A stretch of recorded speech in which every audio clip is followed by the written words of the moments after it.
Hola, bienvenidos a Cabal Café, un podcast con Lucía y Franci. Lucía es especialista en el procesamiento de café y desde hace 10 años empezó a viajar a los beneficios húmedos para hacer fermentaciones.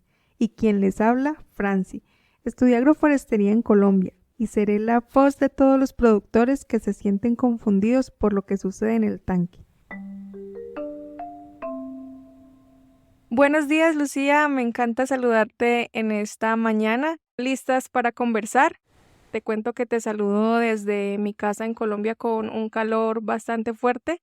Estamos pasando por el fenómeno del Niño, que viene con temperaturas un poquito altas, un verano muy fuerte, ausencia de lluvias. Y esa es como la buena nueva que te tengo por acá. Espero que por allá ustedes estén muy bien y por favor cuéntanos cómo ha estado todo y cómo va la cosecha. Hola Franci, buenos días a todos.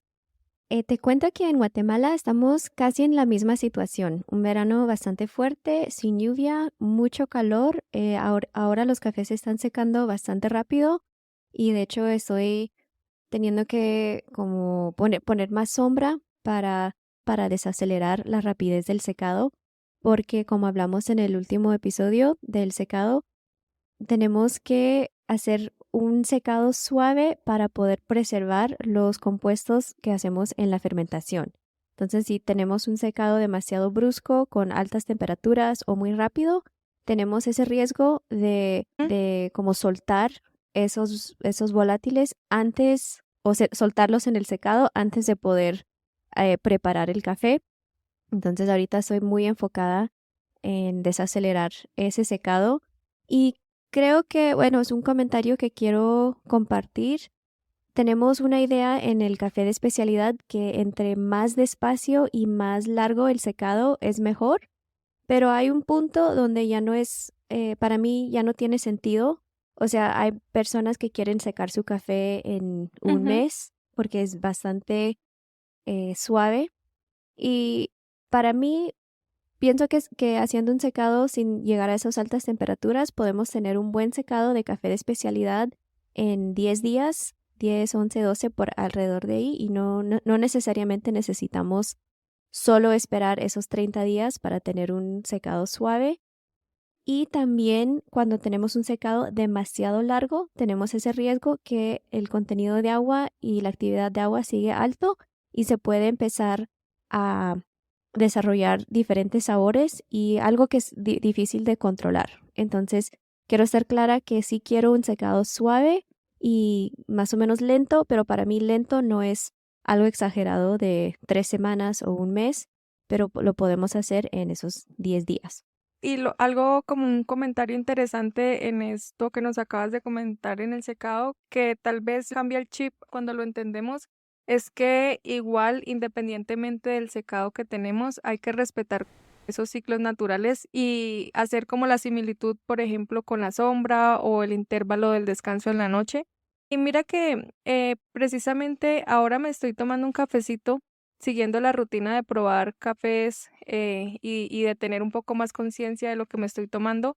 Ahora estoy tomando un cafecito de un amigo productor que se llama Gerardo Sánchez, que ha logrado mejorar y él me comentaba que una de esas cosas que le ha permitido mejorar su café es tener esa delicadeza durante el secado y poder evitar incluso hasta la contaminación en el secado. Entonces creo que todos esos tips que nos das es muy importante y pues ayudan a mejorar el café. Ahora me estoy disfrutando de este cafecito, es un castillo. Excelente. Y Franci, contame cómo lo preparaste.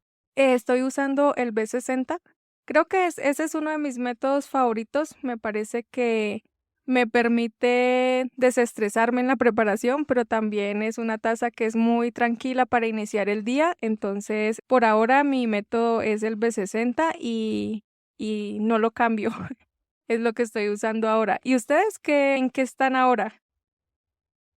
Nosotros tenemos dos métodos favoritos. A mí siempre me ha gustado el B60, es como muy em, básico, pero no como básico Ujú. aburrido. Es algo muy estándar que, como dice, se puede disfrutar ese método. En el momento tenemos un origami que se parece al B60, pero la forma del cono es un poquito más, Ondulada. exacto, ondulada. Y también tenemos un Kalita Wave que tiene no es como un cono, es flat bottom, entonces tiene Una base la plana. base es Ujú. plana, entonces sale un sabor un poquito diferente. De vez en cuando hago el origami y otro día con el mismo café uso el Kalita, pero son pour overs o el método muy parecido al B60. Y de hecho, hablando de eso del cambio climático, el café que estoy tomando hoy es un H1, es un híbrido, también le dicen centroamericano, y la planta es una cruce entre Sarchimor, que es resistente a la roya, y una variedad de Etiopía que se llama Sudán Rumé. Ah, qué interesante. Y lo bueno de esa es una nueva variedad aquí en la finca. Ya tengo 2 años trabajando con esta variedad, pero es importante que muchos productores van a tener que salir de las variedades más conocidas por el tema del cambio climático, de las Ujú. plagas, de la roya y de mucha presión. Y normalmente estas variedades se enfocan en esa resistencia y no siempre en el sabor, en desarrollar muy buena calidad en taza. Pero este H1 me ha sorprendido los últimos 2 años porque sale muy rico, sale muy interesante, tiene buena dulzura y buena acidez, y procesado con la levadura aún resalta más esas características.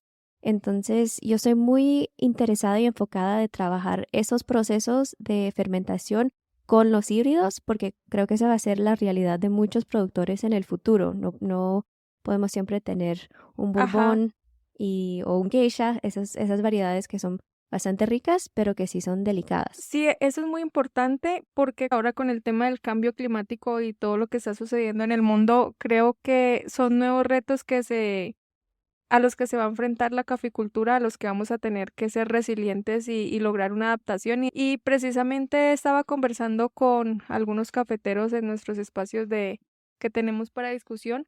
Ellos me mencionaban que se encuentran un poco confundidos porque dentro de las noticias cafeteras, un poco en Latinoamérica especialmente, se escucha que hay mayores exportaciones que luego de la caída que tuvimos en pandemia y ese efecto de tener café almacenado durante mucho tiempo, se han logrado aumentar las exportaciones de café verde. Sin embargo, el sentir en la comunidad cafetera es que los ingresos o el margen de ganancia para los productores pues no se ve de la misma manera. Y eso me llevó a pensar que tal vez no hemos hecho el ejercicio de sentarnos a pensar después de la pandemia, que debería denominarse como una nueva era, qué son esas cosas que podemos aprender y cómo podemos dar una mirada al futuro, sobre todo cuando la información que hay es un poco dispersa, no hay como un sentido muy claro. Entonces creo que todas esas cosas nos llevan a pensar como cuál es el enfoque que debería tener la caficultura ahora. Sí, total. Y algo interesante que dices, Franci, es que tienes razón, después de la pandemia debería ser una nueva era y muchas cosas han cambiado en la manera que nos comunicamos. El mundo es diferente, pero hay muchas cosas en el mundo del café, por ejemplo, los precios bajos o la dificultad de muchos productores de sobrevivir solo de café, que siguen igual. Entonces, de una manera, el mundo es diferente, pero para muchos productores el día a día sigue muy parecido antes de la pandemia y tienes razón, deberíamos explorar ese tema. Sí, exacto. Por ejemplo, uno de los comentarios que tengo, uno de mis apuntes luego de la pandemia, es que nos dimos cuenta que en temas de vida útil de los cafés, como productores y en el procesamiento especialmente, debemos ser más conscientes de realizar procesos estables y duraderos si queremos garantizar una relación comercial duradera y que sea satisfacción del cliente, porque nos dimos cuenta que muchos cafés que estuvieron represados en los puertos por el tema de pandemia, pues cuando llegaron a destino no lograron sobrevivir, no lograron mantener su calidad. Y eso era algo que no se notaba mucho antes, porque antes había un flujo logístico un poco mejor. Y yo creo que ese es un punto en el que debemos detenernos a conversar y a pensar qué prácticas debemos aplicar Sí, y no solo ese, algo que se va a hacer aún más y más común, esos retrasos en el puerto, pero también con los productores que están buscando nuevos mercados. Por ejemplo, en Guatemala, un mercado muy grande es los Estados Unidos, porque es muy cerca y entonces el café llega rápido de Guatemala a los Estados Unidos o a Mm. Canadá. Pero si quieren buscar nuevos clientes, por ejemplo, un cliente de nosotros que tenemos años trabajando con ese cliente Nico, él vive en Rusia y el café toma casi un año para llegar a Rusia. Sí, Entonces, cuando queremos abrir nuevas puertas, trae esos retos que ahora en vez de tomar 3 semanas o un mes para llegar a su destino, el café puede tomar 6 meses o en nuestro caso, te cuento que el café del año pasado, de la cosecha pasada, apenas está llegando al wow. cliente y ya es vieja cosecha, Sí. pero así es la realidad del mundo. Y la buena noticia, que no todo el panorama está en negro, es que sí tenemos herramientas y pequeñas acciones que nos pueden llevar a garantizar la calidad del café en el futuro. Así que lo que estamos diciendo no es como un panorama muy oscuro que no hay salida, es simplemente como cambiar el chip y ver cómo está el mundo, cómo está cambiando y podernos adaptar. Entonces seguramente que, Sí, ajá, claro. Algo que quiero compartir también es que tenemos una frase que siempre repetimos en el café, es que el mejor café es café fresco, como recién tostado, ujú, recién molido, café fresco, café de esta cosecha. Y entonces tenemos muy conectado esa frescura con calidad, pero es porque no hemos utilizado diferentes maneras de procesar, de secar, diferentes esas herramientas que tenemos disponible para que el café sea más estable por más tiempo. O sea, no es que no existen y no es posible y que la frescura determina la calidad, es que cambiando unas pequeñas cosas, como ya hablamos de la temperatura del secado, podemos lograr un café más estable por más tiempo y no tenemos que hablar tanto de frescura. O sea, frescura sigue siendo algo importante, pero no la prioridad, no lo más importante, y que muchos pueden participar en esto, en ese nuevo mundo de café de especialidad y buscar clientes más lejos de lo que han hecho. y eso me encanta porque el término de café especial debe ser ese término amigable con los productores que le muestre como otras salidas, porque otro de los temas que aqueja mucho la caficultura en estos últimos años ha sido la caída de los precios. Dir de muchos cafeteros es que al haber una alza injustificada en los costos de producción, pues obviamente el margen de rentabilidad merma, pero también del otro lado hemos podido conversar con cafeteros que venían en el café especial desde antes de la pandemia y su comentario es que por ellos tener una relación de valor con un cliente ya conocido, con confianza, que valora el origen, pues han logrado sostener su caficultura y su rentabilidad no se ha visto afectada.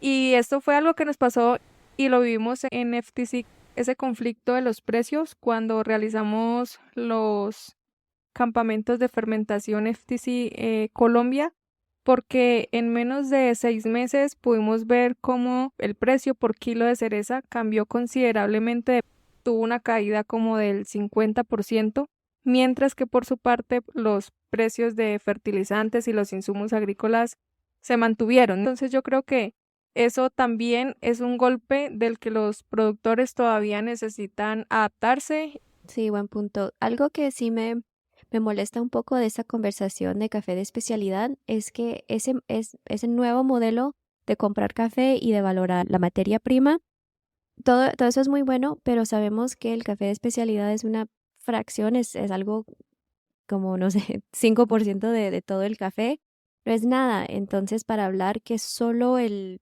1 a 5% de todo el café va a ser sostenible, creo que estamos mal pensando que esa es la única manera de sobrevivir cuando necesitamos aplicar las normas de café de especialidad al café como Ujú. punto, no solo café de especialidad. Y eso es algo que me gustaría ver como más común y no que sea Oh, especial, porque estamos hablando que la manera de hacer café sostenible es que los productores pueden cambiar a producir café de especialidad, pero porque es tan pequeño el porcentaje, eso en sí no es sostenible. Aunque queremos pintar este dibujo que el café de especialidad va a salvar la industria, creo que es una parte importante, pero el problema es que lo dejamos así como ese aislado, ese pedacito, y no lo queremos difundir al café como en total, que el café comercial debería ser valorado en la misma manera, Y porque estamos hablando de las cosas básicas, como un precio justo, no sí, es algo exagerado. que no deberíamos ni siquiera mencionarlos. Comercio justo no debería ser algo Exacto. especial, sino que haga parte de la normalidad. Y creo que, bueno, lo que no quiero es como quejarnos demasiado hablando de la manera que nos gustaría ver el mundo, pero creo que estas conversaciones son importantes que sean más normales, que sean más parte de la conversación de café, de poder demostrar que sí estamos en una industria muy extraña que no trabaja como las otras. O sea, yo no puedo ir en el café, un comprador llega al productor y dice, yo puedo pagar $3 por la libra, ese es mi precio al productor.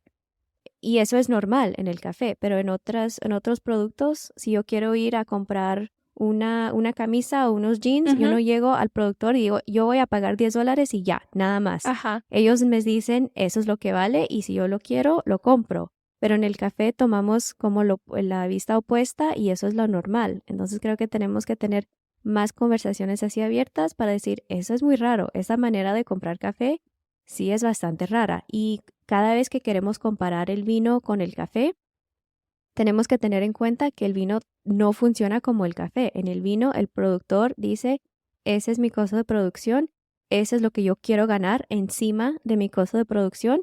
Y entonces es tu problema si la botella tiene que ser una botella de $5 la botella o $100 la botella. Eso no es mi problema. El costo de las uvas es X. Entonces, en el café los productores no tienen ese poder.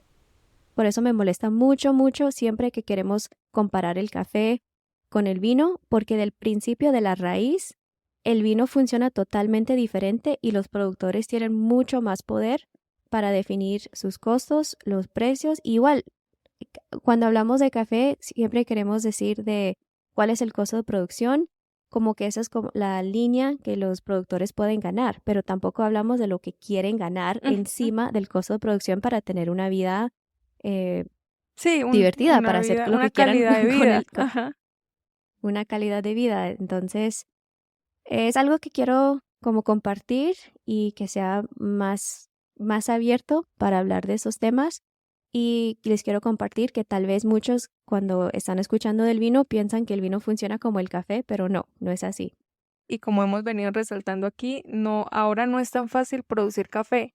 No es algo como, sabemos que en la caficultura casi que el trabajo se hace de manera artesanal, es manual, entonces es la calidad de vida de personas, ni siquiera son máquinas que están haciendo el trabajo, sino que son personas dedicando su vida a tener un producto de calidad y que luego es juzgado como cualquier cosa. Total. Y algo que también quiero resaltar, que es bastante difícil cuando hablamos de ese tema de costo de producción, es que es muy fácil saber los insumos si compramos una levadura, el precio de la levadura, si compramos un nuevo tanque, si estamos pagando agua o Ujú, energía, pero algo que es muy difícil saber cómo valorar es nuestro tiempo. ¿Qué precio le ponemos al tiempo de las horas que pasamos en estas ujú. fermentaciones? Y por eso para mí me molesta mucho cuando los productores, lo tradicional tal vez es de 12 a 24 o 36 horas de una fermentación y después estamos pidiendo 100 horas, 400 horas, Ujú. pero por no tener como otros insumos, sino si tal vez están usando los mismos tanques o tal vez un poquito más de energía, pueden decir, ok, el café va a ser un poquito más costoso, pero en todas esas horas de la familia están como en cero o libres en ese cálculo. Y es algo que por eso yo lucho bastante en esos procesos muy exagerados de mucho tiempo, porque ya tenemos como un sistema que casi no valora las horas y el tiempo de los productores y le estamos exigiendo Ujú. aún más. Exacto, y que yo pienso que también como consumidores nosotros tenemos la responsabilidad porque finalmente somos quienes elegimos qué consumimos y qué no. y sí, es como la responsabilidad es de apoyar toda la cadena. Así es. Bueno, Franci, siempre me gusta poder hablar abiertamente y así libre contigo y también durante nuestras discusiones en Discord. Entonces, quiero invitar a los oyentes, si les interesa estos temas y quieren platicar con nosotras, siempre tenemos ese canal abierto para discutir y esos son unos de los temas que platicamos durante esas sesiones. Y también quería compartir que lo que estamos hablando es un punto de vista y no es como la verdad. Hay diferentes puntos de vista y si no están de acuerdo, también es interesante tener una discusión. Entonces, si hay algo que escuchan que piensan que está equivocado, lo queremos saber, queremos Sí. escuchar de ustedes. Sí, Lucía, muchas gracias por ampliarnos el contexto y claro que sí, todos son bienvenidos. Gracias a todos por llegar hasta aquí. También puedes suscribirte para recibir correos ocasionales con contenido informativo ingresando a la página web luxia.coffee, luxia.coffee. Allí también encontrarás información y videos sobre la microbiología del café. Muchas gracias, Franci. Chao pues. Chao, pues.